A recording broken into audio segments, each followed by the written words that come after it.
বাংলাদেশের সংসদ বর্তমানে এক কক্ষ বিশিষ্ট ব্যবস্থা অনুসরণ করছে। এখানে জাতীয় সংসদের সব সদস্য একই কক্ষে বসে আইন প্রণয়ন, বাজেট পাস, নীতি নির্ধারণ এবং সরকারের কার্যক্রমের জবাবদিহিতা নিশ্চিত করেন। একক কক্ষ ব্যবস্থার একটি বড় সুবিধা হলো আইন প্রণয়ন প্রক্রিয়া তুলনামূলক দ্রুত হয়, কারণ প্রস্তাবিত আইন কেবল একবার ভোটের মাধ্যমে অনুমোদিত হয়ে থাকে। তবে এর একটি সীমাবদ্ধতা হলো আইন পাশের আগে পর্যাপ্ত যাচাই এবং গভীর বিতর্কের সুযোগ অনেক সময় সীমিত হয়ে ওঠে। দ্বিকক্ষ বিশিষ্ট সংসদের কাঠামো। দ্বিকক্ষ বিশিষ্ট সংসদে সাধারণত দুটি আলাদা কক্ষ থাকে, নিম্নকক্ষ অর্থাৎ লোয়ার হাউস এবং উচ্চকক্ষ অর্থাৎ আপার হাউস। নিম্নকক্ষ জনগণের সরাসরি ভোটে নির্বাচিত হয় এবং সাধারণ জাতীয় বাজেট, করনীতি ও সাধারণ আইন প্রণয়নে প্রধান ভূমিকা রাখে। উচ্চকক্ষ গঠিত হয় প্রাদেশিক প্রতিনিধি, বিশেষজ্ঞ বা রাষ্ট্রপতির মনোনীত সদস্যদের নিয়ে। তারা দীর্ঘমেয়াদী নীতি, সংবিধান সংশোধন এবং গুরুত্বপূর্ণ আইনগুলো গভীরভাবে বিশ্লেষণ করেন। উদাহরণস্বরূপ, ভারতের সংসদে লোকসভা হলো নিম্নকক্ষ এবং রাজ্যসভা হলো উচ্চকক্ষ। যুক্তরাষ্ট্রে হাউস অব রিপ্রেজেন্টেটিভস নিম্নকক্ষ এবং সনেট উচ্চকক্ষের ভূমিকা পালন করে। আইন প্রণয়নে আরও যাচাই বাছাই ও ভারসাম্য। দ্বিকক্ষ ব্যবস্থা থাকলে প্রস্তাবিত আইন প্রথমে নিম্নকক্ষে পাশ হবে, এরপর উচ্চকক্ষে যাবে। উচ্চকক্ষের সদস্যরা আইনটির সম্ভাব্য সামাজিক, অর্থনৈতিক, সাংবিধানিক প্রভাব পর্যালোচনা করতে পারবেন এবং প্রয়োজনে সংশোধনের সুপারিশ করবেন। এতে তড়িঘড়ি করে আইন পাশের প্রবণতা কমবে এবং আইন হবে আরও গুণগত মানসম্পন্ন।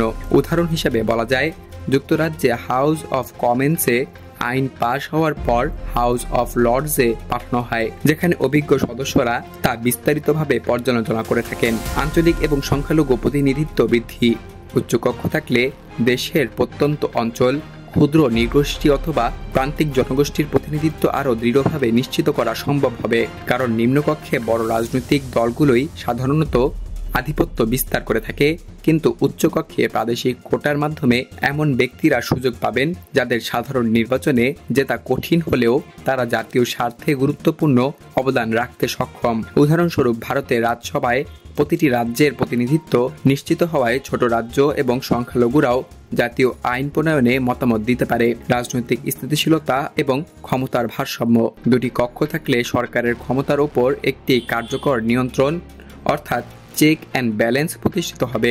একক কক্ষের মতো দ্রুত আইন পাশ না হলেও দ্বিকক্ষ ব্যবস্থা রাজনৈতিক স্থিতিশীলতা আনতে পারে, কারণ এখানে সব সিদ্ধান্তে আরও বেশি আলোচনা, সমঝোতা এবং সম্মিলিত দায়িত্ব প্রয়োজন হবে। বিরোধী দল এবং ছোট রাজনৈতিক দলগুলোর মতামত বেশি গুরুত্ব পাবে, ফলে নীতি প্রণয়ন প্রক্রিয়া আরও অন্তর্ভুক্তিমূলক হবে। যুক্তরাষ্ট্রের ক্ষেত্রে হাউস এবং সনেট উভয়ের অনুমোদন ছাড়া কোনো আইন কার্যকর হয় না, যা ক্ষমতার ভারসাম্য বজায় রাখে। গণতন্ত্রের গভীরতা বৃদ্ধি।